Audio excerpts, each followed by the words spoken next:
Hello and welcome to Hello, This is the Doom Show. I am Richard. I know there's a voice out there. Who?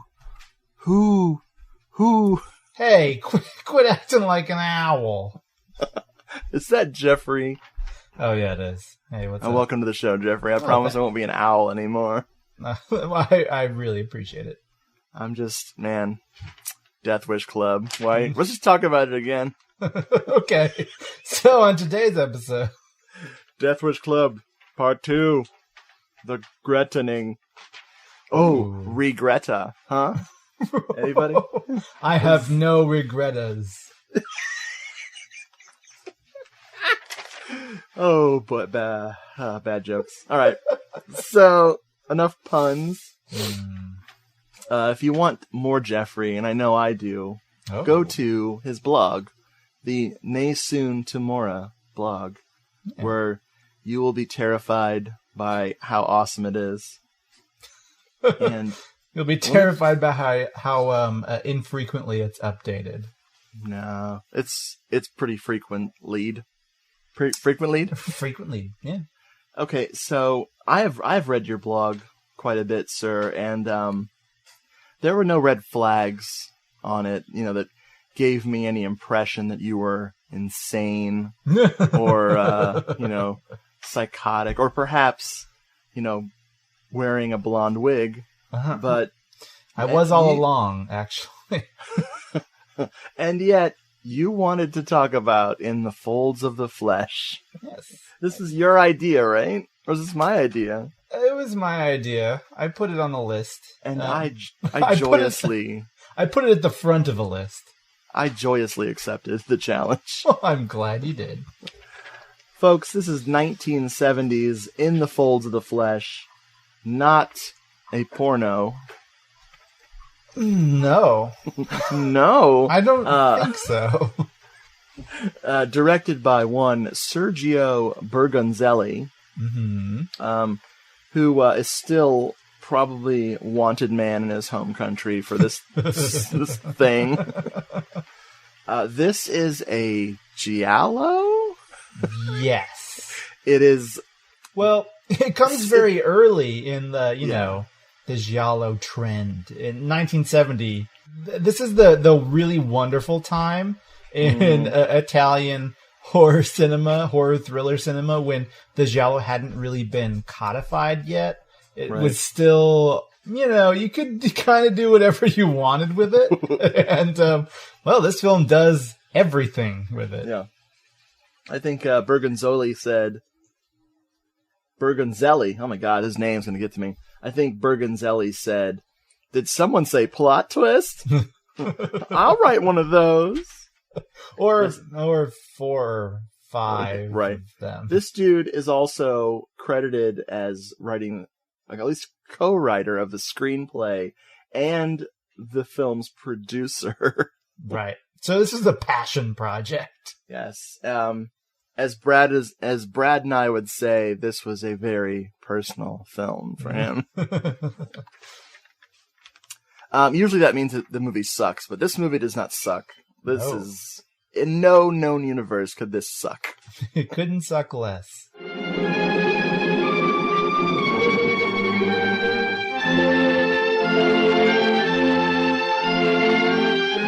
What's wrong with me? I feel a huge emptiness. It makes me feel like I'm falling and getting dizzy. All the time. Why? I want to scream and struggle, but I don't know why.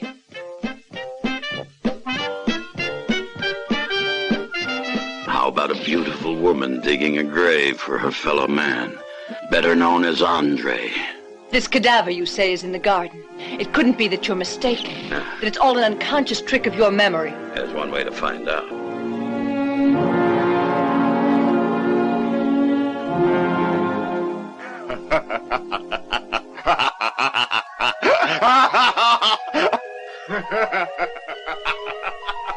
Why? Why? Father? Father, what are you doing to Lucia? Let her go. No. Come on, me so tight. You're hurting me. No! No! $200,000. Or else the police will come looking for the corpse and you'll all end up in prison for life. What are you doing to me? What? Tell me, Father.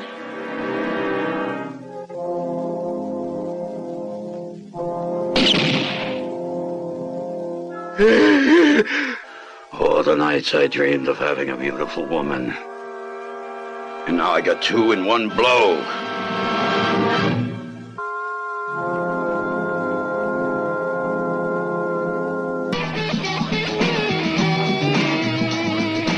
The first thing we get when this film starts is a title card.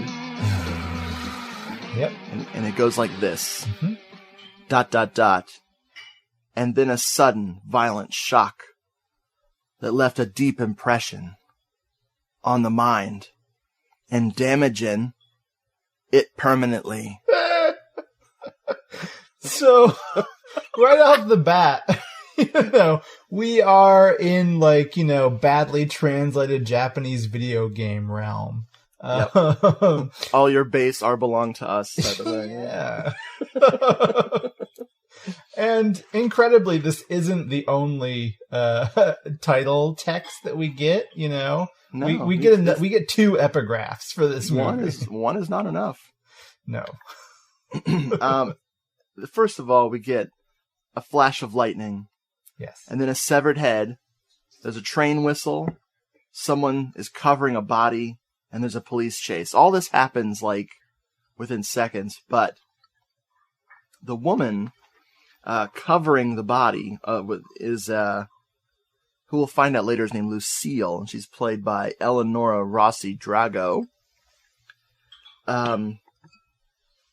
Police are chasing a duder on a cycle, a scooter rather, and he fits on the scooter. But when we get introduced to him, we'll wonder how he ever fit on the scooter. Well, if you look closely at these scenes, you see that in some shots, it's actually the actor playing this character. Yes. In other shots, it's clearly a stunt driver with a puffy jacket that's been stuffed with t-shirts. Oh, yeah. Yeah. The other thing we need to know about a lot of scenes in this movie is the day for night filters. Oh, yes. I think Day for Night should have been credited as a member of the cast in this movie. But the person on the scooter, this character we will soon find out is named Pascal, and he is played by Fernando Sancho. This film is an Italian-Spanish co-production. Yep. So that's why we have both, Italians and Spaniards populating. But I feel like the French should be involved because it's got that slice of French sex murder confusion, Sure. I think, the Germans should be involved for reasons we will come to later. Oh, they're involved. They are very involved in this.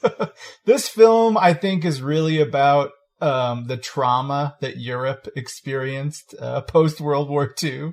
That's my hypothesis. I'm just flabbergasted, but I think you're right. I really do. This guy on the cycle, Pascal, he stops near a castle that's on the side of a highway, and he's immediately his attention is immediately drawn to some library music playing over the soundtrack. He also sees the woman from earlier start a boat at a dock. Yes. And just let that sucker go. She just starts the boat and jumps off, and off it goes into the ocean. Pascal witnesses all of this stuff. Next, we see Lucille, this woman I'm still talking about. Thank you, notes. She is burying a body. The body, we presume, was the severed head from earlier. Mm-hmm. Pascal also witnesses this, because now he's walking along the beach and spying on her through some bushes. Mm-hmm. He witnesses most of this through Dutch angles. Yes, he does. There are quite a few Dutch angles throughout this film. Oh, it's one of the most disarming things of the movie. And Lucille's walking along the water or walking somewhere, and the Dutch angle is such that it looks like she's going to fall over. And it immediately reminded me of a really like gritty Japanese exploitation film, like the Prisoner 701 Scorpion movies. Like, I don't know why, it just the angle and her look. She's kind of like all in black. Yeah. She's kind of like it just reminded me of that. Cool. The cops stop at her place as she has just finished burying this body. They question her, letting her know that a killer has been on the loose. And then they just automatically arrest Pascal. How did he get caught? Where was he standing? Well, how did they see him? I don't. The only trees on this property are very thin. And, he has trouble hiding behind them. So. He has a disadvantage, yes. We should not judge him. After the police officers tell him that, oh, come on, back to your cage. One thing he doesn't do is rat on this woman, Lucille. He doesn't tell the police officers anything about what he's just seen, which will come into play later on, very soon. Oh, yeah. He's the greatest blackmailer ever. Well, it's one way of putting it. So we get the second title card of the movie. Jeffrey, did you write this one down? No, but I'm almost at it in the film. Oh my God. I could read it if you'd like. I think you should. Okay. You should perform it if you want. I can in fact perform it. I mean, you don't need to put the actual audio in this because I know it. He's gonna nail it, y'all. What has been remains embedded in the brain, nestled in the folds of the flesh, distorted, it conditions and subconsciously impels. Freud. I'm so gonna put reverb all over that. Awesome. It's gonna sound epic. So we get this title card, which is way cooler looking than the last one. Oh, I know. I love that. First of all, there are no spelling mistakes, which is important. Yay! But it's also got like these swirly paint colors that are going in like a spiral. It looks awesome. Oh, I love that. It reminds me of the opening credits for Ultraman, the old Japanese show. Cool. I wish that Ultraman had this much incest. Or Nazis, whatever, right? This quote, the second epigraph, is attributed to Freud. I searched for, I don't know, maybe 20 minutes. I couldn't find this quote from Freud anywhere. It's possible that, this is coming from a translation that's not a very popular translation, or maybe they translated it themselves. I'm going with they just made it up and said that Freud said it. That seems more likely to me. I don't know. I think he definitely said it verbatim. Probably on his deathbed. Okay. Famous final words, yes. Next thing you know, it is daytime, presumably years later. We don't know. We do find out at one point, because I know the number of years later. It's 13 years later. Oh, 13 lucky years later.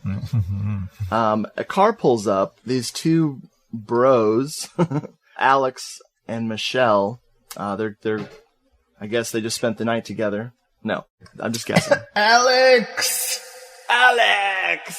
And there's your Amicus reference. That's a deep joke. Oh my God, that's awesome. Okay, so Alex drops off Michelle at the gate. Michelle is played by Victor Alcazar. Michelle and Buck the dog, a German Shepherd, approach the house from, I don't know if this is a backyard, a front yard, the tourists' entrance to this castle. Fucked if I know. Yeah, I mean, this is we're in Switzerland, by the way. What? Yeah, well, that's where it's supposed to be. I doubt that it was actually filmed. No, I know where this was filmed. I looked it up, but this is supposed to be Switzerland? It's supposed to be Switzerland, and that is supposed to be some sort of Swiss castle. How the hell did I miss that? That's beautiful. That's some info right there. Oh, yeah. I was paying attention. Yeah, you were.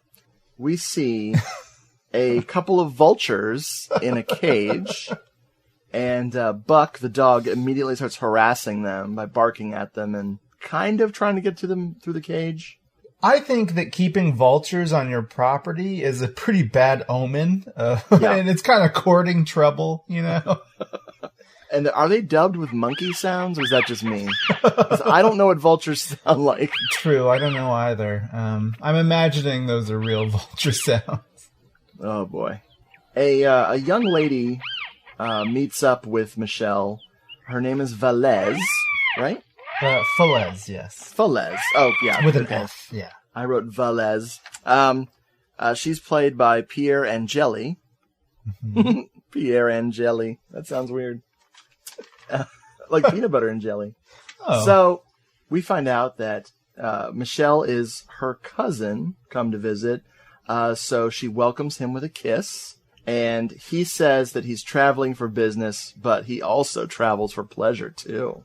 There's something important about this scene, but I'll talk about it in just a moment. We also we finally meet Lucille. Lucille is there. And Colin is played by Emilio Gutierrez Caba. They meet, and he's like a young man. And the thing about the scene is that everything's normal in the movie for like 2 seconds. There's this cousin shows up. They're greeting him. It's all normal. Mm-hmm. They don't even mind the dog as being a total dick. Everything's cool. And for a second, you are lulled into the false safety. This isn't the most fucking crazy movie ever. You're teetering on the brink of insanity, people. Do you know at what point you realized that this was a crazy movie? We'll get to it. Okay. It's when I felt the earth drop out like underneath my feet, and I kept falling and falling through madness. Sure. You know, Lovecraft style and shit. I think, this is only the second time I've seen this film. And I was pleased to find that I was surprised by it all over again. Oh, yes. It does that. And one of the early signs that it was crazy comes in a line of dialogue. Okay. It comes in a line of dialogue and then what it sort of transitions to after that. So we get this sort of weird, like, spinning Ken Burns blue photo montage of Andre, the father of Falaise, yes. His life and his boating accident. And we get some really wonderful lines of dialogue, like something like he weathered the squalls of life and he drowned like a rat. The sea became his tomb. It's all very poetic. Andre, he talks about how Velez has all the money. She's inherited the money from Andre, her father. Yeah. And then I can't remember the line, but he pisses her off, and they start to fight. But then he makes it up to her by kissing her feet. I wrote that. What did I write? I wrote that Colin loves Falaise's feet, and that he's a real Tarantino. So I think it might have been Colin who was kissing her feet. Did I say Michelle? Yes. What did I say? I think you said Michelle. Ah, fuck. I didn't even mean to talk about that loser. Well, I don't know. Barely in the movie. Shit. Spoilers. I'm off to a great start tonight. Okay. We're about 12 minutes into the film at this point, and we, at this point, have no idea who any of these people are. Nope. What their relations are to one another. We'll find out later on, only to have those, what we think are the real relationships totally thrown up in the air, 10 minutes later. Yes. So it's keeping us on our feet. Yeah, we did the montage of photos. And again, all those photos are at Dutch angles. Exactly. Just like this whole movie. Yeah. So Michelle gives Velez a present. Oh, yes. This is the moment I wanted to talk about. This is the moment when I realized this fucking movie was insane. Michelle gives a gilded beetle to Falaise. It is a living, beetle that has been gilded with a gold suit of armor. Yes. It's just walking around on her flesh. Ah, and where did he buy it from? I don't remember where. He bought it from a Copenhagen porno fair. It is at that point that I lost my mind. Fellas, look at the sort of thing I carry around with me. A bunch of knickknacks like this number here. Why'd you try it out for size, huh? Picked it up at the fair, the Porno Fair, in Copenhagen. You should see the goodies they got there. Why, it's a living jewel. Go on, put it on your arm, man. How's it feel? Titillating, isn't it? A friend of mine went buggy over it. You're sweet. The next thing you know, Velez is showing Michelle the Etruscan remains that they found around the castle, and they keep them in a cabinet in the house. Mm-hmm. Just some old bones. Well, some very old bones. Yeah, we're talking like, what's his name? Alex Cord, yeah. Yeah. He would be drinking J&B and digging up those bones. Right. And overacting. Yes. Hard. But this family just keeps it in a cupboard. In a bureau, really. A spinal cord, couple skulls, a few femurs. Why not? And we learn later on that they've... this part is bizarre to me, but they actually have an acid bath down in the basement that they use to clean these skeletal remains off. Because they're finding so many. Yeah, but that implies that there's like some sort of stuff left on these bones. So much so that they need to throw them into acid to clean them off. People are chunky. What? So, meanwhile, during all this excitement, Buck the dog is digging up something in the yard. It looks like some bones he found. Colin takes the opportunity to kill Buck the dog by strangling it to death. We get some pretty good dog acting. I'm marginally sure they didn't actually kill a dog for this movie, but then we'll see evidence later that they killed a different dog later. Oh, or just gave it some pills to make it sleep. Well, we can only hope.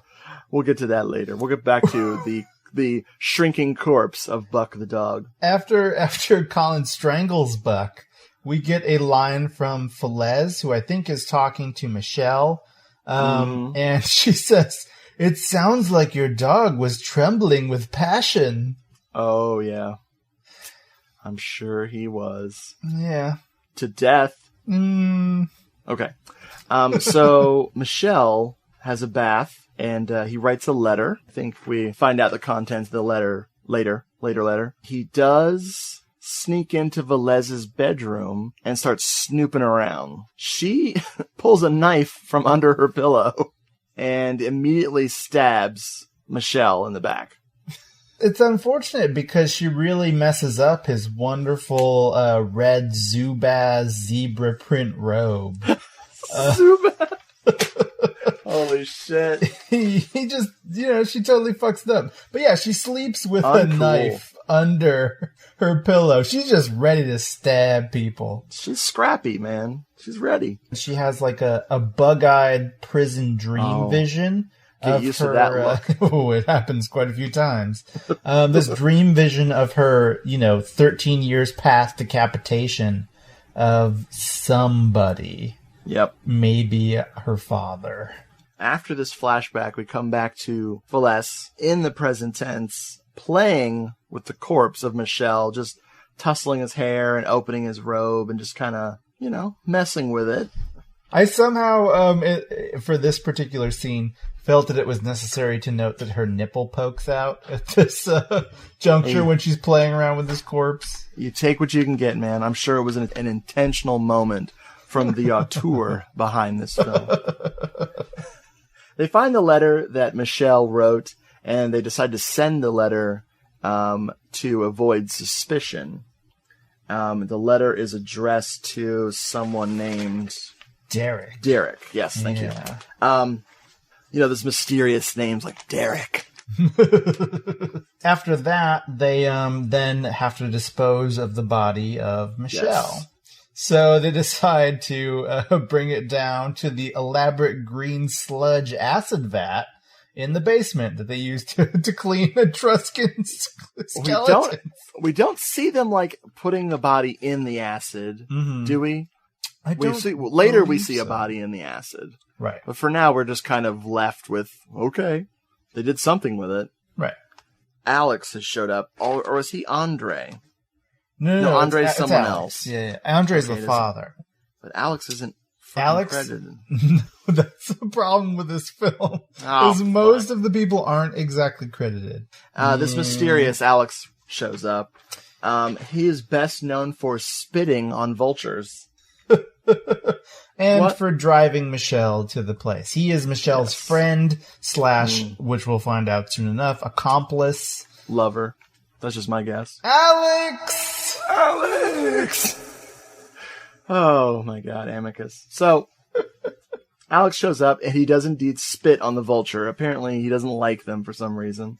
He spies on Lucille and Colin, doing something in the basement there, which Jeffrey thinks might be them doing something with Michelle's corpse. I'm pretty sure. Me too. I just wanted to be snooty.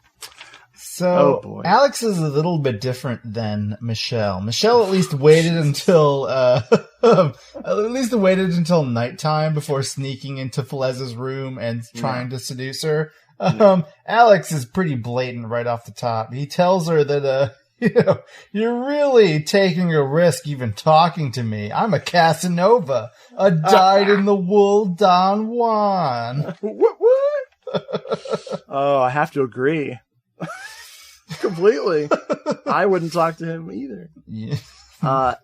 So they invite Alex in, he does question Velez about Michelle. But I think, does she pretend not to know who Michelle is? I don't recall. Or I think she just kind of evades his questions. At dinner, we find out that Colin is an artist. And he proceeds to play a tape for Alex and everyone, and it's some erotic readings from something. It sounds like Velez is participating in these readings, like really participating in these erotic readings. While these tapes are playing, they start to dance, right? And they're kissing, and they're basically making this huge performance of these kind of Marquis de Sade-esque sexy talkings. I felt like Jess Franco had shown up to film for a day on set. This does feel like a Franco moment. Yeah. Oh my god, yes. This upsets Lucille greatly. She's just like, ugh, God, enough. But we'll find out that her disdain for this kind of behavior has a different meaning. There are lots of really nice moments during this sort of, dinner scene, I suppose. We learn a bit more about Colin. We suspect he's a freak, a foot smooching freak. But at this point, he feels threatened by Alex, and he at one point tells him, "Get out! We don't need parasites around here." And he does this while clenching and whipping a belt that he just happens to be holding in his hands. Did we mention he's dressed like one of the monkeys from the band, the Monkeys? That's really good. Yeah, I wrote down that he was wearing a science fiction kimono, or or Peter Tork's wardrobe. So, yes, Peter Tork would be good. I also said it was something that Prince would find was a bit too much. It's like it's a very puffy shirt with Japanese suns all over it. It's pretty crazy. There's so much more in this scene. Keep going, man. There's Alex throughout this whole scene is just going to town on a piece of chicken. Oh, yes, he is. He's just loving it. And we can see behind him in every shot, I guess you could describe it as a child's painting of a cat that is hung on the wall at a fucking Dutch angle. Also in this scene, we learn that Velez likes playing the acoustic guitar. And, my God, thank you. She really shreds. Dude, she strums the shit out of it. It's so great. Like, it's not that she's good or bad. It's that she's fucking mastered the art of strumming the guitar. Yes. Holy shit. So amazing. While the tape is being played and as Colin and Velez do their dance, we realize that there's quite a bit of sexual tension between these two. Mm-hmm. And their recording has some really brilliant lines that I wrote down. Oh, please share. To see you nude is to remember the earth. The threadbare earth, limpid with horses. Your belly is a storm of roots. Your lips are the dawn, livid with light. Ooh. Ooh, I know. So super erotic, yes. Man, I've been saying that line for years. Those are pickup lines if I've ever heard any. So hot. So yeah, I mean, she obviously, snubs Colin and decides to sleep with the budding Casanova that is Alex. Mm-hmm. Velez sends everyone away so that she can make love to Alex. She immediately tries to stab him, like she does. But he's like, nuh-uh, honey. Like, is that your kick? Like, that's your thing. That's your bag or whatever he says, and stops her. So she doesn't get to stab him to death, even though we all want her to stab him to death. They struggle, and he does the unthinkable. He pulls her blonde wig off her head, which we kind of suspected from the beginning of the movie was a wig, because it's pretty wiggy. Revealing her dark, lovely hair.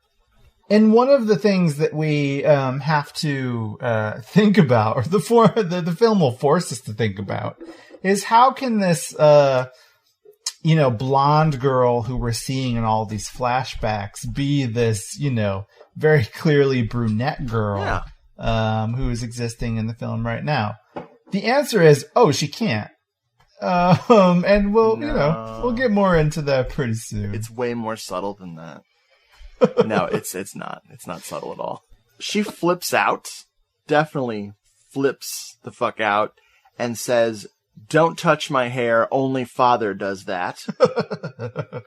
After he tears her blonde wig off, he says, "And the carriage turned into a pumpkin." Wow. Ooh. You forgot something I think is very important before What's that? this. So when Velez and Alex are first in bed and he's like pulling her clothes off and telling her that he's going to teach her his technique for going to sleep, which is pretty weird. Colin bursts in for a moment. Oh no, I forgot. And she's, while they're half undressed, about to get it on, and he says something to the effect of, "Ever heard of the male praying mantis, buddy?" Oh my god.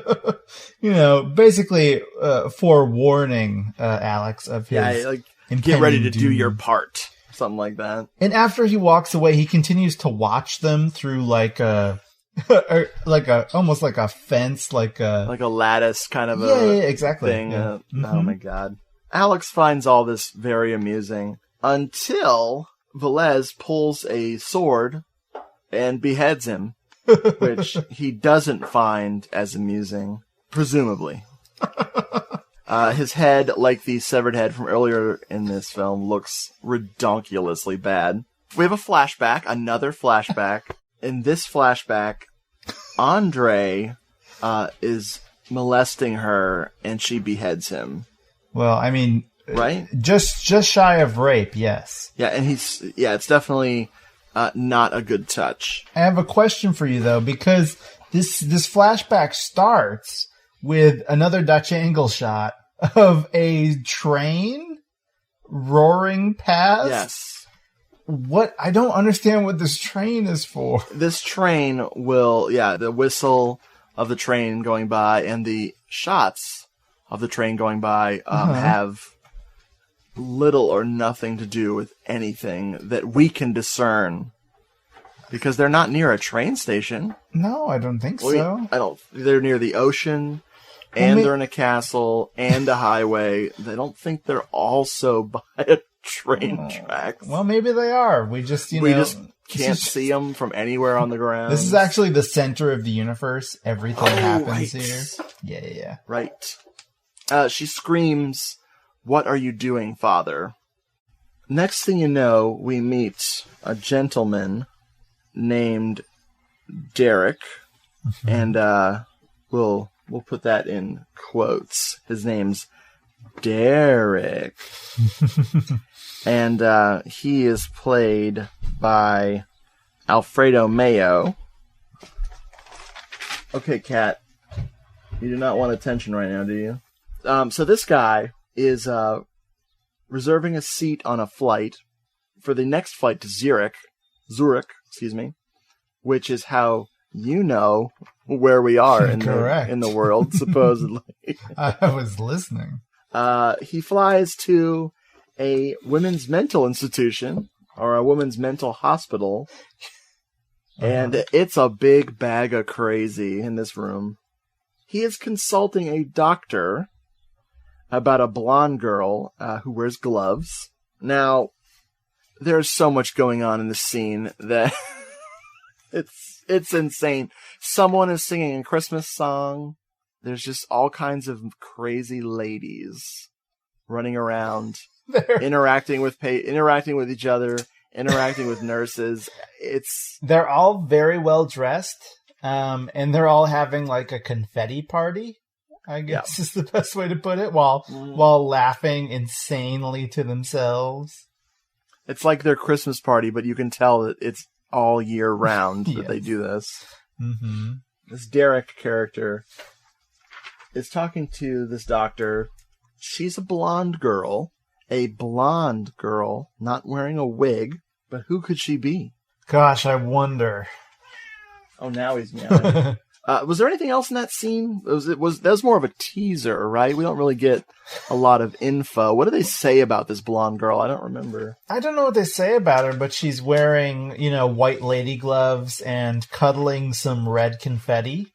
And staring off into space while she's doing so. So we know that she's obviously crazy. She deserves to be there. Yes. Back at the old castle, this is when things get really weird. We meet some more crazy people who we have already come into contact with. Oh, my God. Velez notices that Colin is wearing Alex's sweater. And she completely goes apeshit because she was in love with him? We get the idea that she loved this guy. She grows attached very quickly. Yes, she does. They have to comfort her. Colin and Lucille have to comfort this Velez by reassuring her that Michelle was probably reincarnated as one of the chrysanthemums that they are displaying in their house. So she feels better after they say that.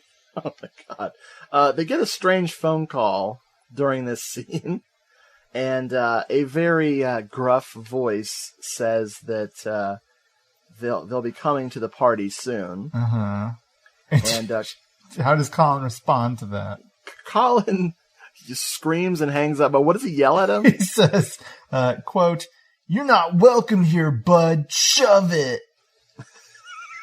What a badass. I got chills with your reading right there. Oh, yeah. That's pretty amazing. That night, while everyone's sleeping in their day for night darkness, Pascal, our buddy, shows up and puts a gun to Colin's head to let him know he means business. Mm-hmm. He takes the family hostage. I, for one, was terrified at this point. I'm sorry, but Fernando Sancho is one of the most unpleasant actors to look at, and he's playing an unsettling character, and it's just this magic concoction of to a point rapey horror that's gonna happen. I have enjoyed him in other movies, specifically spaghetti westerns, because if you'll look at IMDb, you'll notice that Fernando Sancho was in every single fucking spaghetti western ever made. Pretty much. He takes the family hostage. He drinks J&B. He does drink J&B. Specifically, he takes both Colin and Velez hostage by gun, but he takes Lucille hostage by flashlight. Apparently, that was enough. He found her weakness. No! Yes, he starts swilling J&B, as we would assume. And then he tells us about, he gives us a little more backstory, because that's definitely something we needed. Please do. He tells us that Andre, Felez's father, was known as Mr. A, and he ran a blackmail mob. Whatever that means is unclear. So I guess that Pascal has decided that he is going to blackmail the family of the man who ran the blackmail mob. Perfect. It all makes perfect sense. And he learned about all this in prison, he tells us. He wants $200,000 from the family, and he takes them outside to make them dig up the body of Andre. They immediately find a dead dog, which we believe is Buck the dog. But the dog in question is too small to be Buck the dog, but I really think it's a real dead dog. They kind of flops around like it's been drugged. Mm-hmm. One can only hope. I know that Italian and Spanish filmmakers in the 70s were very sensitive to animals' needs, and they were very conscious of potentially scarring the viewers for life, as well as taking the life of an innocent animal, and a lot of steps were taken to ensure the safety of each and every living creature that they slaughtered on camera. So one assumption could be that they killed a dog. I'm not done yet. No, I'm done. Go ahead. One assumption could be that they killed a dog, which seems unlikely. Right. The other assumption could be that it's a fake dog. But yet another assumption could be that they bought a dead dog. Well, it is Spain. How much do you think a Italy. dead dog costs? Life is cheap. Death is cheaper. Ooh. The family is still playing coy. They're trying to, even though Pascal definitely knows what's up to a certain extent, they're trying to say that, his assumptions are faulty. And at one point, Lucille asks of him about his theory, concerning their murder of Andre. She says, "Where'd you think that up? The country club?" Because he looks like the country club type, obviously. Oh, very clearly, yeah. While this is going on, the vultures are going crazy. Oh, yeah. And Pascal decides he's had enough of these monkey sounds that these vultures are making. And he shoots Kyoka, the vulture, to death. So yes, we forgot to mention that both of these vultures have names. One's Kyoka. I don't remember the other one. I wrote them down. It's Kiki and Kyoka, of course. Aww. Yeah. Colin screams, Kyoka! And tries to fight Pascal. And nope, it doesn't work out. The funniest part of the fight is that while he's defending himself, Pascal drops the gun.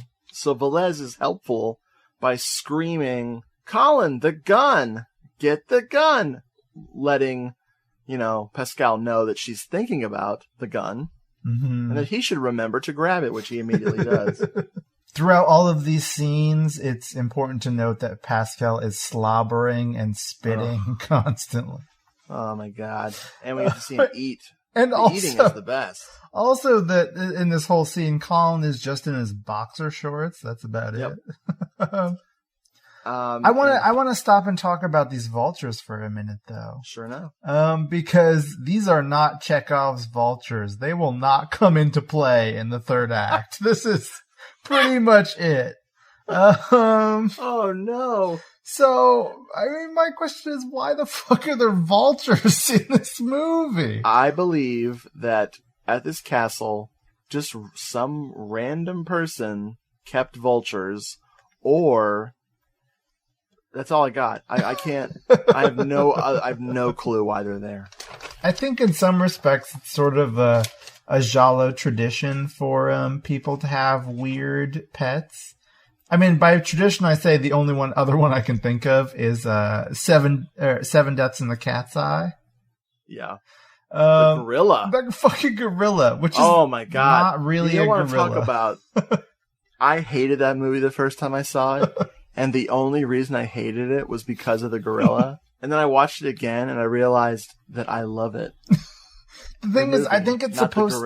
I think that the gorilla is. I think they call it like an orangutan, but it's clearly just a person in like a Halloween shop gorilla costume. Oh man, it's so hilarious. I love that movie though. I love it too. But that's another situation where like the existence of the gorilla doesn't really matter much to the plot. No. Just like these vultures. Oh boy. Again with the gorilla, I think they were trying to hint at the Edgar Allan Poe story. Which story? Oh, the murders in the Rue Morgue. Oh wow. Yeah, maybe.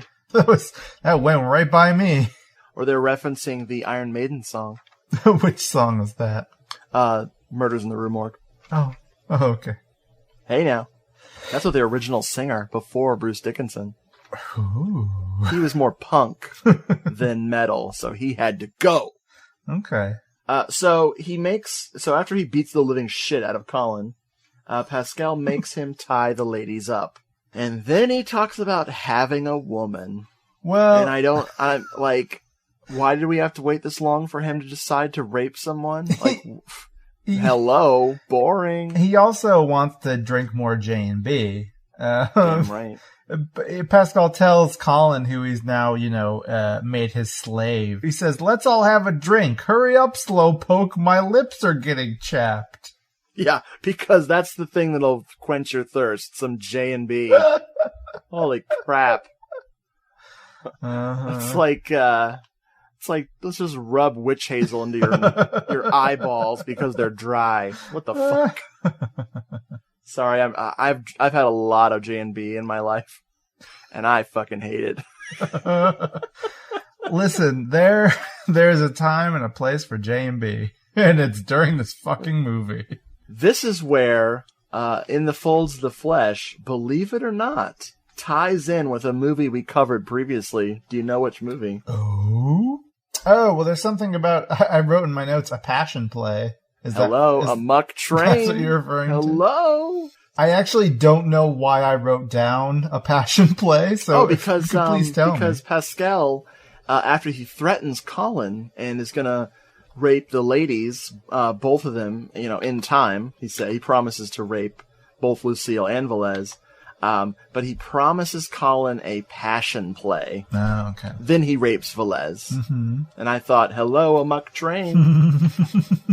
Luckily, most of the raping is off camera. True. We mostly get shots of Colin polishing Pascal's shoes. And crying on a piano. Yes. So, the next day, Pascal orders Lucille to cook for him a 6-egg souffle. He also has some fruits. Mainly, he has a banana, which he tries to wave in Velez's face. And I might be jumping ahead here, but I know that he decides to explore the house to kind of get some more ideas on how they can pay him, because Velez is like, now that she's been raped, for some reason she's like, fuck it, I might as well taunt this guy into a murderous rage. And she's like, okay, where are we going to get all that money, dude? Mm-hmm. So he starts exploring the house. She shows him the collection of Etruscan bones. As you do. Those are probably worth something, yeah. Everyone loves those. He sees Alex's car, and he says, well, I'll take that. It's worth a couple thousand. Which, they should let him have that car, really. Down in the basement, he sees their tub full of goo. There's just crap, like that green slime everywhere. He walks into the basement and he asks, what's this rat hole used for? And they respond by saying, well, rats. And he says, oh. Hey-o! Oh. Man, they should have had the drum, the rim shot right there. I have another note here. I think it's in reference to the Etruscan bones. Possibly. At one point, Pascal informs us very helpfully that he wasn't around 2,000 years ago, so he wouldn't know about any of this stuff. That is not true. He was. He is probably the last Etruscan. He is a Cro-Magnon man. I think he's been around much longer than any of us could suspect. Oh, Fernando Sancho. When will you ever learn? So he gets the idea to have a bath. And Colin... he communicates this to Colin by saying, "Brat, fix me a bath." So he starts to prepare the sink in the basement for him to bathe in. And he's like, "No, I want a classy bath. I want it." Now, what does he keep calling Velez? Like, chickadee or sweetie pie or something? And he's like, "I want to use chickadee's bath with fancy bath oils and soap and whatever." Soap and a sponge and bath oils and shit. Yeah, a bath. This is when the movie takes a turn. Presumably while Pascal is getting ready for his bath, Lucille has a Nazi, a World War II flashback. Right. So what happens here is that Lucille introduces Colin to the concept of cyanide, which she became familiar with through a black and white flashback to her time spent in a Nazi concentration camp, where her mother, her sister, and all of her friends were thrown nude into a gas shower. Oh my God. While she is spared, primarily, I think, because she has gigantic boobs. Yeah, this could be considered slightly exploitative, this sequence. Well, my note actually says this is so fucking exploitative. It's okay. It's in black and white, and it's really depressing. And there are naked women everywhere, and they didn't choose them because they were, a collection of young and old and like the infirm. They didn't get a realistic sampling of naked women. They got the biggest boobied women they could find and put them in wigs to indicate that their hair had been trimmed. They all kind of have the same haircut. Right. And they put them in the gas chamber. And of course it's like clear windows, so you can see their large breasts pressing against the window while they're dying. While young Lucille, who's obviously a totally different actor than the Lucille we know, is stricken by her breasts flying everywhere while Nazi soldiers drag her very much full frontally nude figure around and basically torture. There's nothing to say here. It's the most uncomfortable I've been with any sort of, any of these films that I've encountered. It's insanely wrong. The only thing that saves it for me is when we come back to Lucille relating this story, is that she keeps these cyanide gas pills in her Altoids tin. She does. But, the crazy fucking thing is that it's not necessary. There's no reason for this to be included. It was just there for titillation, I guess. I did find a quote from the director about this scene, and he says, "And then a sudden violent shock that left a deep impression on the mind." Oh wait, no, that's the title card. I'm sorry.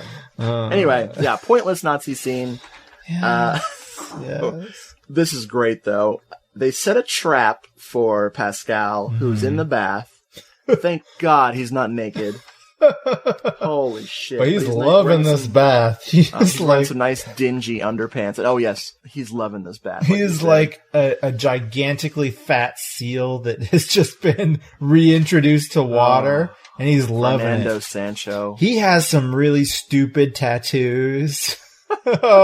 He does have an oddly concentration camp-esque number on his arm. Did you notice that? I didn't know. I saw a heart with an arrow through it. Hello, another Holocaust survivor, right? Oh, God. They're all survivors. There is a cuckoo clock on the wall with the cyanide capsules on the ledge, so when the cuckoo jumps out, it'll drop the pills into the bath. That's pretty ingenious, actually. Lucille is waiting anxiously. She's listening. Frickin' Colin is watching him bathe through the window. Oh, of course. And Pascal doesn't really like this, so he kind of like sort of half-assedly threatens Colin with his gun, like, you stop watching me bathe. It's also, Pascal is making a lot of really disgusting bathing noises. Oh my god. I'm surprised he's not drinking the frickin' bathwater. No, waste not, want not, am I right? Oh. He's making his own J&B. Woo! Ew. Hey, it happens. Finally, the trap is set, and we get what I call in my notes, gas! Exclamation point. Yes. There's lots of gas. Colored lights are all over the place. Pascal is struggling for breath and is dying, and I finally feel alive again. Once it's done, its effect, Colin goes into the bathroom with a gas mask on. He later tells Feliz that he was wearing the gas mask because he was, quote, playing World War I. So he's not even in the right war. They air out the bathroom for multiple reasons. Uh-huh. Okay, Colin brings Velez to the bathroom to show her what they've done, and Lucille's there. This is when I realized, this is the moment when I realized that this movie this is the moment? Fucking yes, this far 55 minutes in? Velez sees that Pascal is dead and goes ape shit again over another person that she's been molested by or raped or whatever by. I wrote down the dialogue here. Please tell me what she said. So Feliz says, Who killed him? Did you kill him? Oh, no. The soap suds didn't agree with him. You knew I liked him, yet you killed him. You killed him because you were jealous. Because he's a real man and you're only a worm. A rotten worm. Thanks a lot. Our only other choices were getting killed or going to jail. Are you aware of that? Why jail? You like to kill. You're a sadist. Yes, like you. Sadist? Go on, beat me. I will. I'm yours. Yes, you're nothing but my slave. Slave, yours. on your knees. Go on, beat me. Yes. Yes. and so Colin gets on his knees, and him and Feliz make out. Oh my god. And in a parenthetical aside after that, I wrote, "This is breaking my brain." This is the moment where I lost my shit. Exactly. I wrote down that Colin and Velez share a moment. They take Pascal's body to the acid room in the basement to destroy it. Mm-hmm. Velez has a vision, and she sees her father's head. Does the head pop up in the acid, or does she just have a vision? I'm not sure if it's... Well, or is it supposed to be Pascal's head? Well, it is Pascal's head. That's what Colin has skewered on his rake.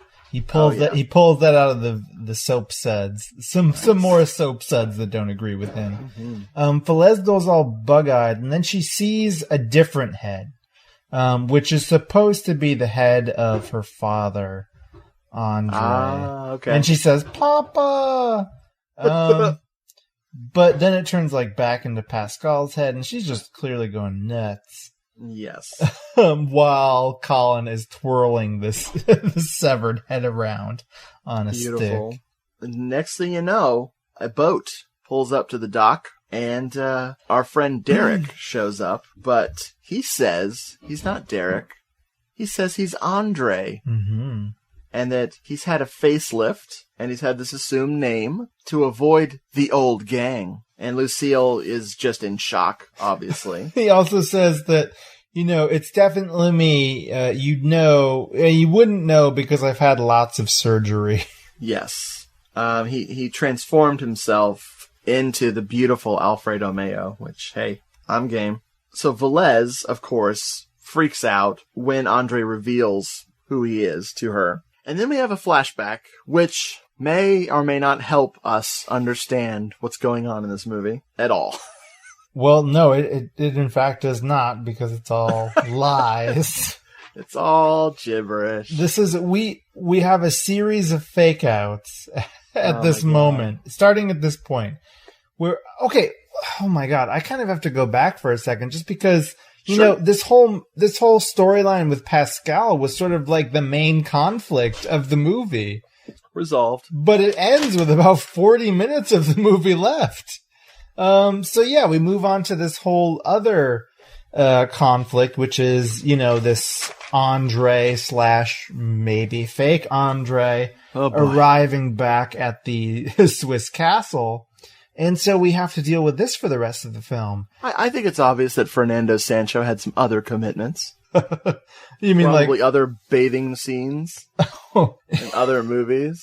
He's perpetually bathing in spaghetti westerns. Other lascivious banana moments. Because even in spaghetti westerns, he is the dirtiest person on screen. Yeah. So he always has to be taking a bath. I can't argue with that at all. And Eli Wallach is always just shooting him down while he's taking a bath. Oh my god. Eli Wallach is a poor man's Fernando Sancho, let me tell you, kids. In this flashback... Whoa. Come on. No, I forgot. This is important. I'm sure it is. Derek, who is also Andre... it's important to know that Andre, who has now taken on the role of Derek, it's like his sort of pseudonym in his new life. His full name is Derek Steele. Oh, baby. Oh, yeah. Is that like Max Power? Can I talk about the flashback now? Yeah, whatever. Okay, it starts off with a hired killer going after Andre. That's that fateful night we keep flashing back to. Mm-hmm. This killer attacks Velez and tries to rape her, or rapes her, we're not sure. Mm-hmm. And in this version, she cuts off the head of this killer. Right. And the craziest part about this is that it's explained to us astonishingly that Velez mistakes this hired killer for her father Andre because he was simply in her father's room. Like, that's enough to confuse her, apparently. Wow. It just gets more confusing. It's given to us at this moment that this whole, flashback scene that we've seen, her attempted, the rape that was attempted on her and her, subsequent beheading of this person, was what caused this trauma for her. But we're told from Colin. Colin says that in all other respects, Velez is totally okay. It's just this one little trauma that's haunting her. Otherwise, she's not fine. Damaged goods. Whatevs. She's not damaging. Damaging? I don't even know what to say to this. Like, Lucille kept some of this a secret from Velez? I don't understand what... I don't understand any of that. The important thing to know is that this flashback backstory that we've just heard is, like, partially total bullshit. Right. We're going to get multiple versions of it as we go along here. Right. So if it doesn't quite make sense to us at this point, that's okay. Andre goes to visit Velez in her bedroom while she's asleep. Right. Seemingly innocently. I didn't pick up anything, but Colin sure did. Colin freaks out and accuses Andre of trying to make it with his own daughter. Right. And they scuffle. Colin calls Velez a slut. Just cause. Outside, in the day for nightness, Lucille and Andre are talking, and an important question is asked, finally. Where's Esther? Oh. Esther, you say? Esther. Who is this Esther? Say what? What? Lucille tells Andre that Esther was killed in an accident, that she was run over while she was out bicycling. And she died instantly. And they decide to go to the grave, go to the cemetery, and dig up Esther's body to prove to Andre that Esther is indeed dead. This is like the third scene of grave excavation we've gotten. What the fuck? They drag out this coffin, there is a body inside it. There's some clothes that are rotted, and there's some like a necklace of pearls. Velez faints when she sees this, and they take her home. Uh-huh. And then Andre asks about Michelle and Alex. Well, he asks this by beating Lucille up with his fists. That's right. He's trying to beat the truth out of her. Very nice. Yeah, classy. Super, yeah. Colin lies to cover things up, and Velez faints again. He does. Oh my god, thank you. Okay. This is the best moment in the movie. I'm not supporting violence against women, but this is pretty incredible, folks. Seriously. Andre slaps Lucille. Mm-hmm. She does a 180 and her sweater flies off. Whoa. Like, not naked, but just like, she literally spins completely around and throws her sweater on the ground off her shoulders. Nice. It's amazing, and you have to watch it multiple times to appreciate it. It's the stupidest overacting ever. It's great. Lucille finally confesses to Andre that Esther / Velez is insane. So, wait a minute. Esther and Velez, are they the same person? What? Well, Interestingly, both Velez, the real Velez, who is not the Velez we've been told is Velez the whole time, she's insane. She's the blonde girl in the asylum. Yep. And the Velez we've been, accustomed to is actually Esther, who did not die, but has just instead taken on the identity of Velez through primarily a wig. Yes, a very shitty wig. While Lucille is telling all of this to Andre, or is it Andre?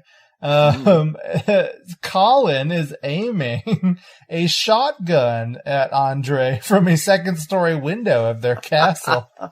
And he, before he takes his shot, he says, you know what? No, it's much too noisy, vulgar, and ultimately not my style. I will kill him artistically later. Ooh. Beautiful. He's an artist. We know this already. That's right. He'll make a sexy tape of it later. God, this movie.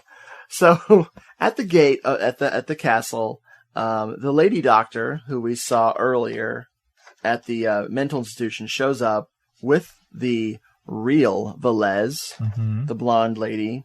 Still wearing her white lady gloves. Yeah, you can't touch her. Don't touch her hands. Mm-hmm. Who does she say this to? She says, "My father sang. I liked it when Papa sang. I'm very sorry. You see, no one can touch me. Only Papa can touch my hair." Okay, so she comes out and all is revealed? She starts swinging on the swings. Well, they're standing swings. She is standing up on these swings, swinging around, totally wide-eyed, staring off into the distance still. She's totally insane. She reminds me of? She reminds me of Solange. Oh, yeah, totally. It's the Solange factor. Yep. So, we get another flashback. Finally, right?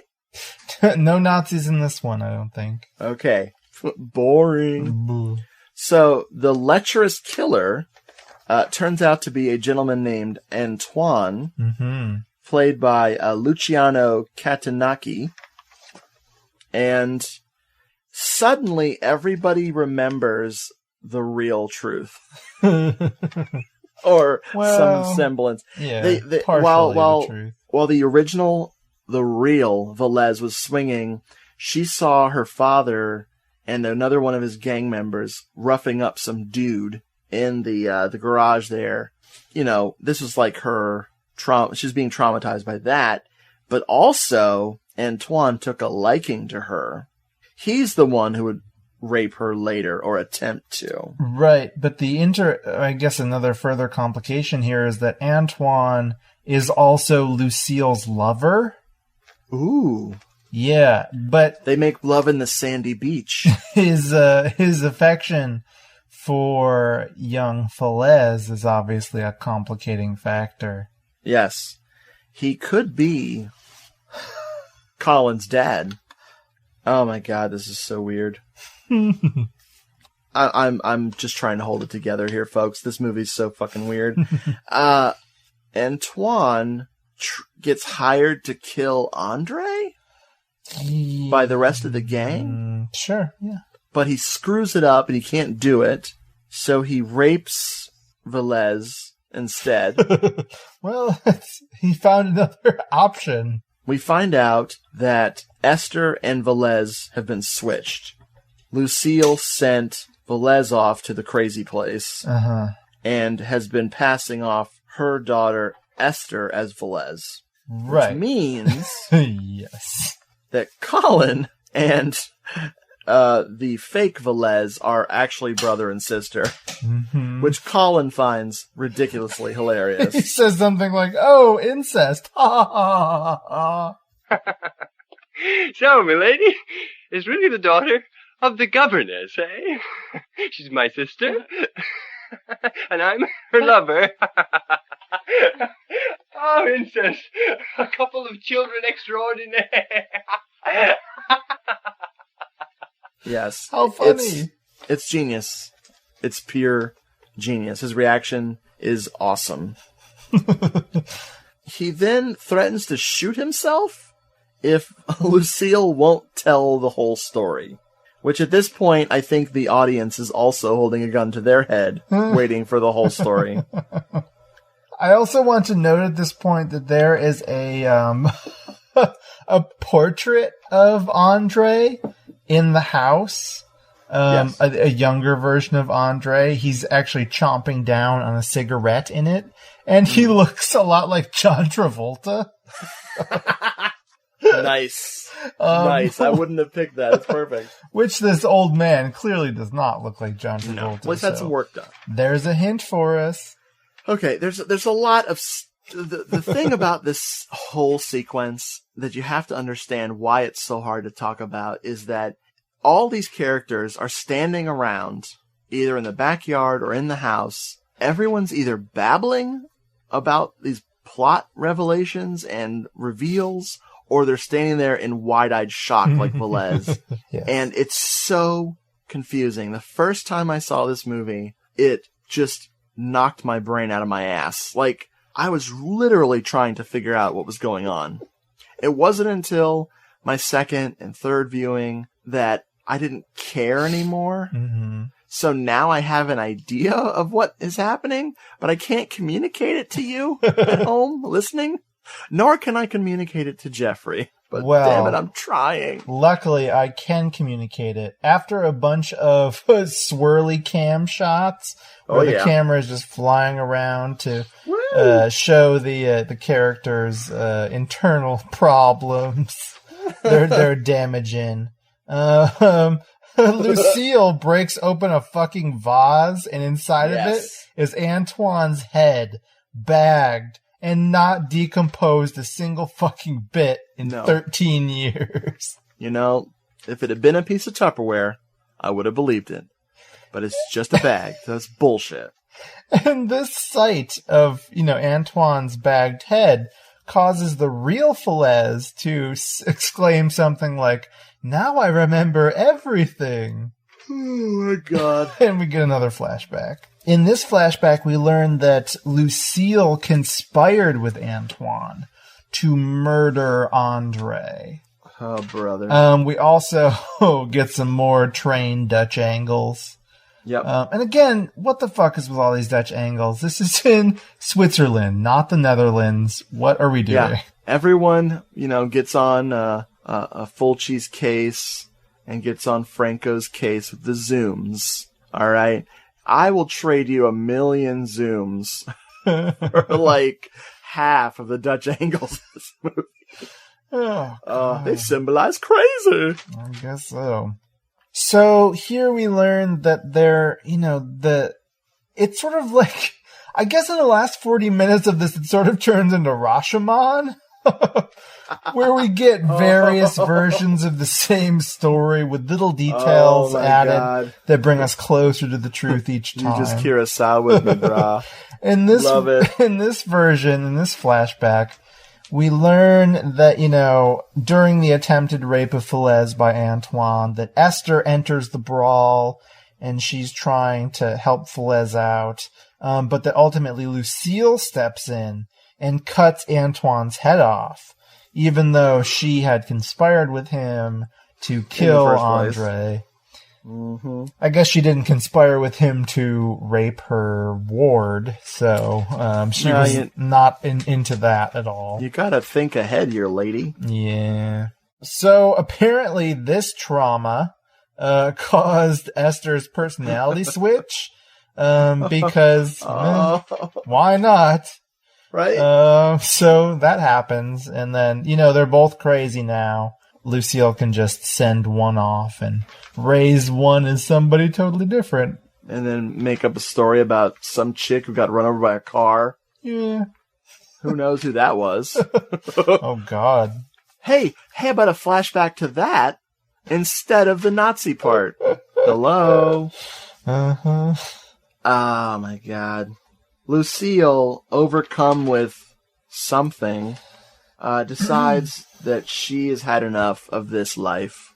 She goes to the bathroom, presumably to, collect herself, and instead she remembers that she has the cyanide capsules. Well, first she remembers that she was a victim of the Holocaust. Again.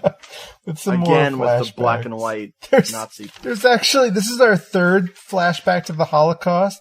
There's one that comes earlier, and I believe it's actually Esther / fake Feliz who is having the manic episode when these scenes show up. So apparently, even though she wasn't even born at the time, she also has Holocaust problems. Oh my God. Maybe Velez. No, I'm sorry. Esther. Maybe Esther is Colin's father. Well, that makes about as much sense as everything else, so... Lucille decides to end it all. At the end of this movie, there's just that, it's just a version of Colin singing that novelty song, I'm My Own Grandpa. Yes, thank you. I love that. I love that song. So anyway, I don't know that song, I'm sorry. Oh, you should listen to it. I will now. Lucille ends it all with the cyanide capsules in the bathroom. In order to not succumb to the fumes, Colin bursts in with a towel in his mouth, because that's how you keep from getting cyanide poisoning. Mm-hmm. But alas, it is too late, and Lucille is dead. Oh my God. The cuckoo clock cooked on her. Cuckoo. Okay, so now we find out that Andre's a cop? Yes, he's an inspector, a police inspector. He's an inspector of some sort. Mm-hmm. He reveals that Andre died in prison, and that he was undercover as Andre to solve this fucking mess, whatever it is. Right. This inspector also chalks the deaths of Michelle and Alex, who were his fellow, police inspectors. He chalks their deaths up to the risks of the job. Yes. Which I guess acid baths are a police risk. I didn't know this. Talk about your deep cover, too. Like I would never in a million years have suspected either Alex or Michelle of being anything but lecherous pieces of shit. Not police officers undercover. Yeah. They're in too deep, man. In too deep. They really thought they were Don Juan. So he lets the real Velez know that, hey, our work is done here. You're all set. Enjoy your inheritance. Enjoy your castle. Be seeing you, kid. And he arrests Colin. Yeah. And Esther. Yeah. Esther, the faux Velez, takes them away, and she's just kind of like on the swing set. She stands up on some rocks with the doctor, the doctor lady, and just kind of waves bye-bye to them, like not really aware of what just happened. Yeah, and we get a few more shots of the vulture, the one single vulture hanging out in his cage. probably eating the corpse of the other vulture. And we also get a parting Dutch angle shot of the villa. Yes. And I guess, hooray. Wow. It's, everything turned out right.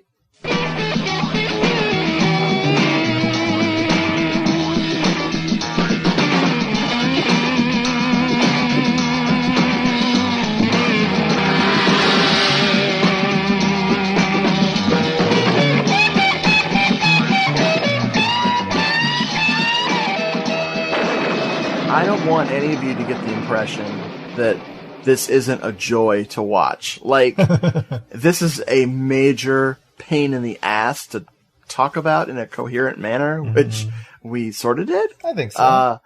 And it's also a major pain in the ass to take notes on. But, that being said, I do not discourage anyone from watching this fucking movie. It's bazonkers.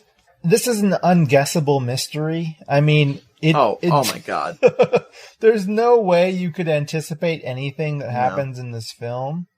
There's no black gloved killer like in a lot of gialli, but there's a lot of imagery, especially when Antoine is done up in his assassin's gear that kind of looks giallo, and there's so many reveals, and this is clearly meant to. I would love to find a source novel for this. Clearly, the salacious, crazy paperbacks that these movies were based on, this would be the one with the most LSD-inspired author ever. Absolutely. And like faux pop psychology. Like, this isn't even real pop psychology. This is fake pop psychology. It tries to base itself in Freud, but again, I can't even say that, this quote that they're working off of is even a real Freud quote. This is a movie that takes, psychological derangement is nothing new in the giallo. It's something that shows up in almost every film. This is like one of the only films where almost every character is psychologically traumatized in one way or another. And so the film sort of reflects that. It is a film that is completely full of fake outs and red herrings. The screen is lying to us at every occasion. It also has an extremely bleak ending. Yeah. We have, this really weird moment where really we have like the restoration of the wealthy class over these horrible, perverted, incestual upstarts who have sort of taken over the home, the estate of these wealthy blackmailers. But so the film, in its very conservative approach, is trying to reestablish the legacy of this wealthy family. So the real Feliz, who is totally fucking insane, becomes the heiress of this estate. But what we're sort of forced to grapple with is the fact that, Feliz was very happy back at the asylum playing with confetti. And now she is like the lonely heiress with her nurse, hopelessly insane and stranded at this mansion. It's not happy. No.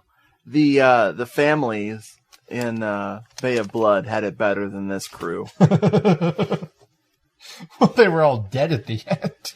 Exactly. They were suffering forever. Yes. I'm just at a loss. That is very astute, sir. Because, wow, yeah, I couldn't even grasp onto anything of what this could possibly be. No, other than deranged entertainment with a serious slice of sleazy exploitation, Nazi exploitation. There's something we don't get on this show too often. The film has no sense of decorum. It's just plowing forward. It will include whatever it wants to, just to make the film slightly more twisty. It makes the opening to The Devil's Nightmare look subtle by comparison. All right. Don't want to talk about this cast and crew. I got I got a few tiny little tidbits. There's not a lot about this movie out there. Big surprise. Yeah, let's talk about it. Okay, this film was shot in Abruzzo, Italy, and the tower... It was definitely Switzerland. Definitely Switzerland. The tower in question, the castle, is the Tower of Serrano, and on the Wikipedia page, there's historical stuff. Mm-hmm. It was not very interesting at all. So that's where this was shot. Okay, that's cool. We got some fun titles here. The Greek title for this movie translates to "The Nice Murderess." Well, I mean, she's never mean to these people she stabbed to death. Very sweet. Yeah. The other Greek title for this translates very roughly to "The Eyes That Give Away the Crime." That's completely untrue. I mean, French... she does have bug eyes throughout, but we can read nothing into them. One of the French titles for this is Libido. Mm-hmm. Not to be confused with the other giallo called Libido. You're correct. And the Spanish title for this translates to The Devilish. That's it? Yep. Okay. The Devilish. Just said just like that, though. Okay. Yes, this was directed by Sergio Bergonzelli, as well as partially written and produced. This guy directed quite a bit of stuff. Yeah, I haven't seen anything that he spaghetti has westerns. Directed. The very Nazi-centric poster art or DVD cover art for In the Folds of Flesh on a UK edition, I think, pops up a lot. Okay. He directed a film I've never seen, but I've heard is batshit crazy as well, called Blood Delirium. Right, that's the one that stuck out to me, yeah. With John Philip Law. Hello. Oh, yes, our friend. Yeah, nothing I know, nothing I'm real familiar with. Mario Caiano is somehow related to this. He was one of the writers, supposedly. Well, not really. He's credited with the idea. So Bergonzelli stole his idea for this brilliant film.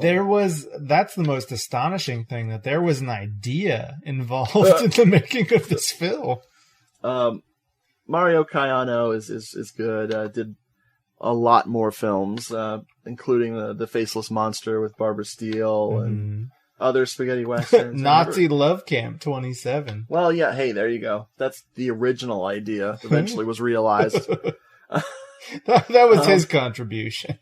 The other idea maker, could we call them, what do they call them at Disney?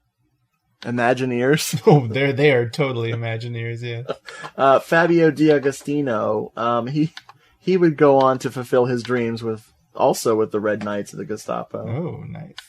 Good times. Nice work, everybody. Nice work. Making Nazi exploitation an actual thing. The music is by Jose de Librariano. No. The music is credited to Jesus Villarrojo, and I call bullshit on that. I don't believe any of the music for this movie was composed for this movie. Yeah. Like, maybe them playing two records at once. That's the one thing about this movie I don't like. I think I appreciate it because it's funny, but the music in this really sucks. Like, the soundtrack in this is so dumb that the only way for me to even enjoy it is to laugh. So, all right. Yeah, it just annoyed me. This could have had a great score. I mean, can you imagine, like, this movie with, like, a Bruno Nicolai score? Holy shit. Absolutely, yeah. That would have been hot. Let's see. Cinematography by Mario Pacheco. And I gotta give credit to this guy just for the color palette of this movie. This movie is shrieking with color. Like, oh my god. If nothing else, this is a pretty movie to look at. I want to credit whoever the set decorator was who hung that fucking cat portrait at a Dutch angle just to make fun of cinematographer Mario Pacheco. or the portrait of John Travolta. You know what? I think that whoever that set director was actually just trying to make sure that the cat portrait would stay, level in frame. That's my work, you bastards. This movie was edited, and I put that in quotes, by Donatella Baglivo. And nice work, motherfucker. That's my personal message to that guy. Or girl, since it's a Donatella. Could be a lady. No, it is a lady, yeah. And she directed a documentary about Andrei Tarkovsky. How about that? Well, he was a poet in the cinema. He was. That's what it says on the documentary title. No, but he also was. Sorry. Stop bringing that up. You know I hate that. No, wait, what? Okay, this cast. There's some very special people in this movie. My favorite credit here before we get to the cast is a Rosanna Brasile, who is credited for continuity. This is her only IMDb credit. Also, nice work, motherfucker. You guys were working together, weren't you? Oh my god! So we got Lucille, played by Eleonora Rossi Drago, who I love in this movie. Lucille is my favorite character. Mm-hmm. Her Nazi exploitation background notwithstanding, I honestly think that she's just using it to get what she wants. It's important that this was her last film. I know it was. Thanks, everybody. She had a good career. She was in Le Amici by Michelangelo Antonioni. Yeah, man. Which is cool. I mean, she was in some other things of interest. She was in a John Huston film, The Bible in the Beginning. She had a career. Yeah, she's in a krimi called The Carpet of Horror, which by Harold Reinl, which looks really interesting to me. I think you can actually find that one easily. Nice. But yeah, she's classic actress who unfortunately starred in this movie and ruined her career. And just gave up. I'm done. I fulfilled my life's dreams. Fuck this shit. She died in 2007 at the age of 82, so she lived for quite a while after the year 1970, but she was just like, no more. Did the DVD of this come out that year? That's probably what killed her. She was also in the weird Dorian Gray. Oh, yeah, right before this, in the same year, actually. Yeah. Massimo Dallamano, which I started watching, but I've yet to finish. I've always wanted to watch that one. Yeah, I own it. I bought the DVD, but I have not watched it yet. Even more questionable career choices.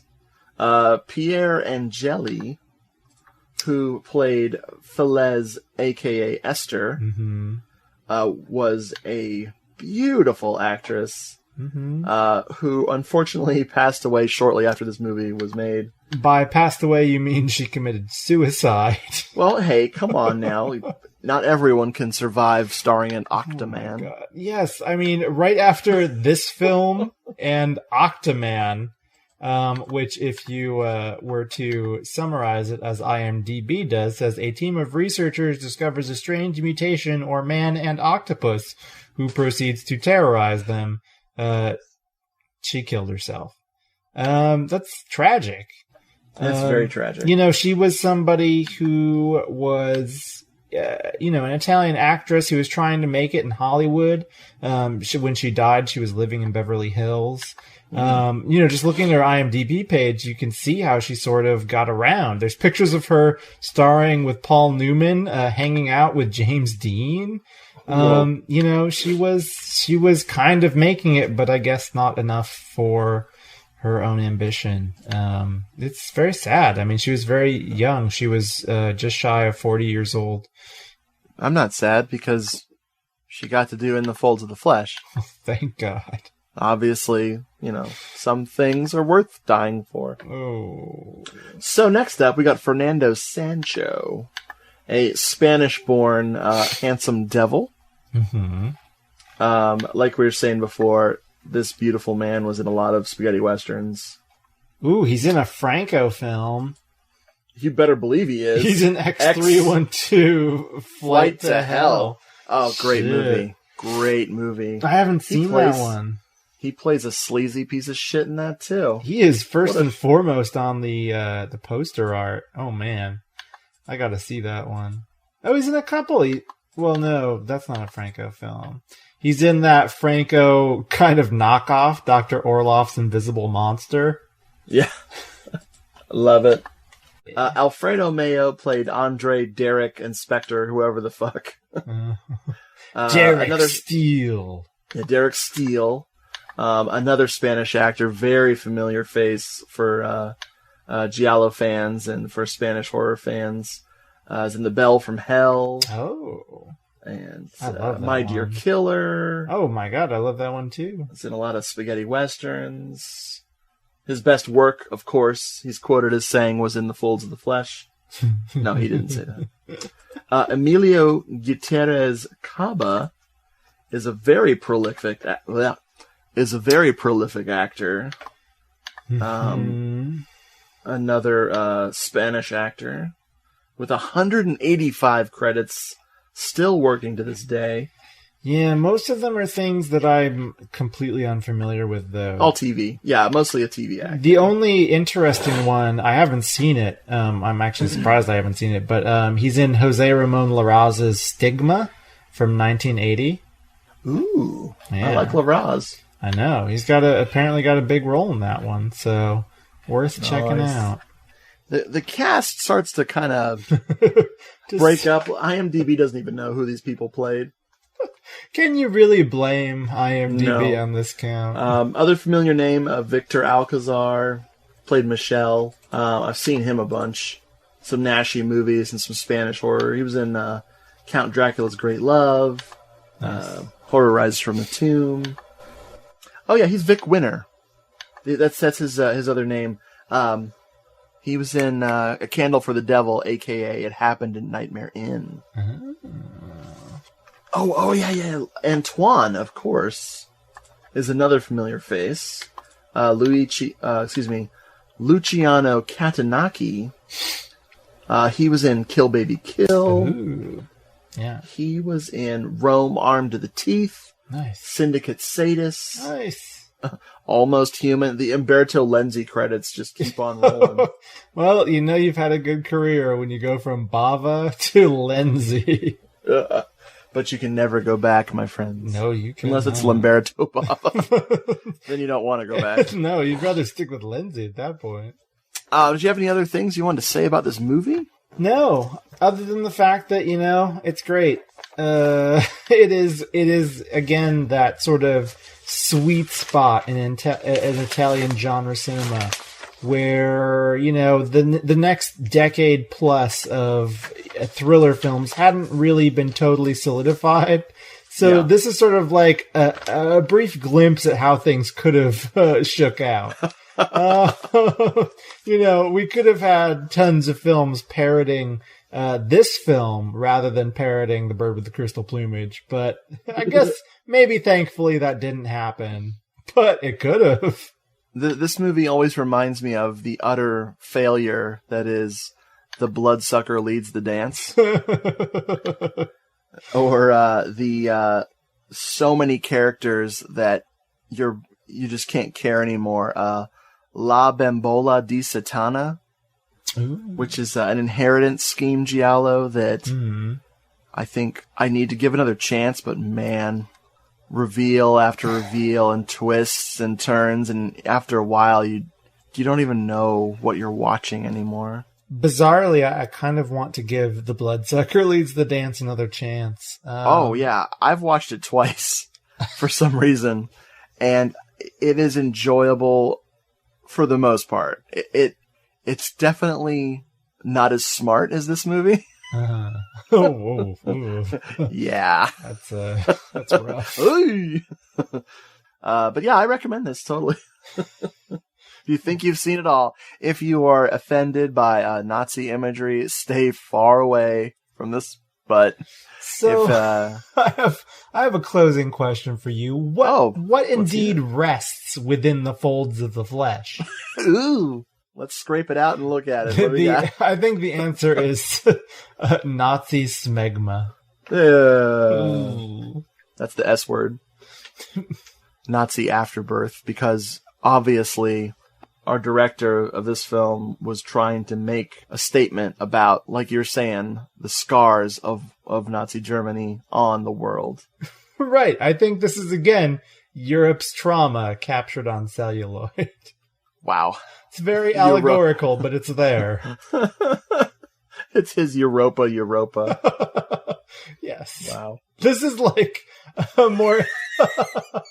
This is like the more captivating, slightly shorter version of Schindler's List. Oh. I have literally nothing I can say that won't be stupid and offensive right now. So, all right. What was your question?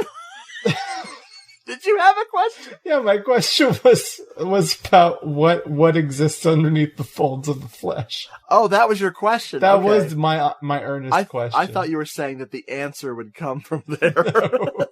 No. Oh, man. Well, I don't have a question for you. That's fine. I'm not prepared to answer words. Oh, my God. I'm just going to go play with my gilded bug. Now, it may not be the next episode of this show that you hear, ladies and gentlemen, because I don't know exactly the order of the episodes at the moment. But if it's okay with you, I think we should let people know what you and I are going to talk about next. Yeah, preview that stuff. Okay. Satan's Blood, also known as Don't Panic. Folks, I am scared. You're gonna love it. I promise you. I am excited. 1978, and directed by Carlos Puerto and Juan Piquer Simon, although Simon is uncredited. So check that out. You can believe me, you can see his influence in this thing. You'll see something. You'll see some full frontal. Speaking of full frontal, hey! But yes, we're going to come back. Jeffrey and I are going to talk about Satan's Blood. This is a film that about 20 minutes into watching it, I was like, yeah, we got to talk about this. And that's how classic episodes are born, my friends. Mm-hmm. So thank you for listening. Sorry we ruined your brains. Good evening. I hope you're not too much damaging. Make sure you check your fucking cuckoo clocks for those pills. Oh, God. Don't let the cuckoo clock kook. Oh, my God. And I require you to make me a 6-egg souffle, and I'll make you eat it in front of me so I know you didn't poison it. Fuck, my lips are getting all chapped. Is it from the souffle? No, it's J&B deficiency. Quick. Pour it down my throat, down my lips with the J&B. Hey folks, thanks for listening. If you want to contact the show, it's doomedmoviethon@gmail.com, or if you want to hear our archived episodes, you can go to doomedmoviethon.com and click on the podcast link. Beady body beep pop boop.